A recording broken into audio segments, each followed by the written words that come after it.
ഒരിടവേളയ്ക്ക് ശേഷം ഇറാൻ പാകിസ്ഥാൻ സംഘർഷം വീണ്ടും ഉടലെടുത്തിരിക്കുകയാണ്.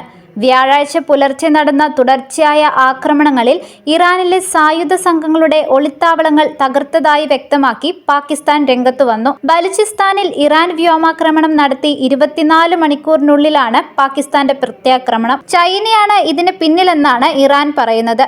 തങ്ങളുടെ പൗരന്മാർക്ക് ജീവൻ നഷ്ടപ്പെട്ടിട്ടുണ്ടെങ്കിൽ ഉടൻ തന്നെ തിരിച്ചടി ഉണ്ടാകുമെന്ന് ഇറാനും വ്യക്തമാക്കിയിട്ടുണ്ട്. മാർഗ്ബാർ ശരംചാർ എന്ന് പേരിട്ട ഓപ്പറേഷനിൽ മരണങ്ങളും റിപ്പോർട്ട് ചെയ്യപ്പെട്ടിട്ടുണ്ട്. എന്നാൽ എത്ര പേർ കൊല്ലപ്പെട്ടുവെന്ന കണക്ക് പാകിസ്ഥാൻ പുറത്തുവിട്ടിട്ടില്ല. ഇറാനിൽ ശരംചാർ എന്നറിയപ്പെടുന്ന പാകിസ്ഥാൻ വംശജരായ ഭീകരരുടെ സുരക്ഷിത താവളങ്ങളെയും സങ്കേതങ്ങളെയും കുറിച്ചുള്ള ഗുരുതരമായ ആശങ്കകൾ പാകിസ്ഥാൻ ഇറാനുമായി പങ്കുവച്ചിട്ടുണ്ട്. ഈ ഭീകരരുടെ സാന്നിധ്യത്തിന്റെയും പ്രവർത്തനത്തിന്റെയും വ്യക്തമായ തെളിവുകളുള്ള ഒന്നിലധികം രേഖകളും പങ്കുവച്ചിരുന്നതായും പാകിസ്ഥാൻ പറയുന്നുണ്ട്. എന്നാൽ തങ്ങളുടെ ആശങ്കകളിൽ നടപടിയെടുക്കാതെ തീവ്രവാദികൾ പാകിസ്ഥാനെ ആക്രമിക്കുന്നത് തുടർന്നുകൊണ്ടിരിക്കുകയായിരുന്നു. തീവ്രവാദികളുടെ വരാനിരിക്കുന്ന തീവ്രവാദ പ്രവർത്തനങ്ങളെക്കുറിച്ചുള്ള വിശ്വസനീയമായ രഹസ്യാന്വേഷണത്തിന്റെ വെളിച്ചത്തിലാണ് പാകിസ്ഥാന്റെ നടപടി. എല്ലാ ഭീഷണികളിൽ നിന്നും ദേശീയ സുരക്ഷയെ സംരക്ഷിക്കാനുമുള്ള പാകിസ്ഥാന്റെ ദൃഢനിശ്ചയത്തിന്റെ ഭാഗമാണ് ആക്രമണമെന്നാണ് പാകിസ്ഥാൻ അവകാശപ്പെടുന്നത്. ഇസ്ലാമിക് റിപ്പബ്ലിക് ഓഫ് ഇറാന്റെ പരമാധികാരത്തെയും രാജ്യാതിർത്തിയെയും പാകിസ്ഥാൻ പൂർണ്ണമായി മാനിക്കുന്നു. ഈ നടപടിയുടെ ഏക ലക്ഷ്യം പാകിസ്ഥാന്റെ സ്വന്തം സുരക്ഷയും ദേശീയ താൽപര്യവും മാത്രമാണ്. വിട്ടുവീഴ്ച ചെയ്യാൻ കഴിയില്ലെന്നും പറയുന്നുണ്ട്.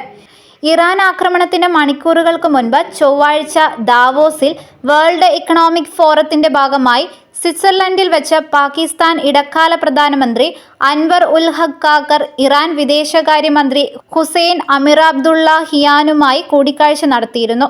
തെക്കുകിഴക്കൻ പ്രവിശ്യയായ സിറ്റാൻ ബലൂചിസ്ഥാനിലെ ഇറാനിയൻ നഗരമായ റാസ്കിൽ അടുത്തിടെ നടത്തിയ ആക്രമണത്തിന് മറുപടിയായാണ് പാകിസ്ഥാന്റെ മണ്ണിൽ നടന്ന ആക്രമണമെന്ന് ഇറാൻ വിദേശകാര്യമന്ത്രി പറഞ്ഞു. പാകിസ്ഥാന്റെ പരമാധികാരത്തെയും പ്രാദേശിക അഖണ്ഡതയെയും ഇറാൻ ബഹുമാനിക്കുമ്പോൾ സ്വന്തം സുരക്ഷയിൽ രാജ്യം വിട്ടുവീഴ്ച ചെയ്യില്ലെന്നും അദ്ദേഹം കൂട്ടിച്ചേർത്തു.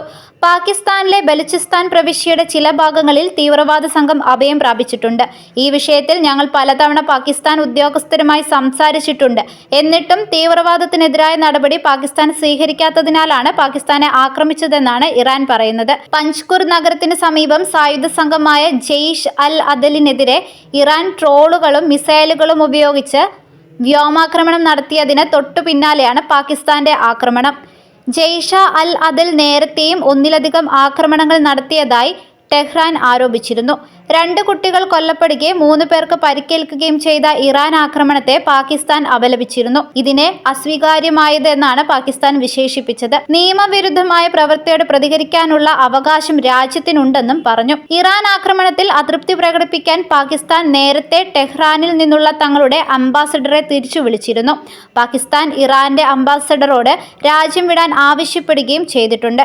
ഇതോടെ മറ്റൊരു യുദ്ധക്കളത്തിന് കൂടി ഏഷ്യ സാക്ഷിയാവുകയാണ്.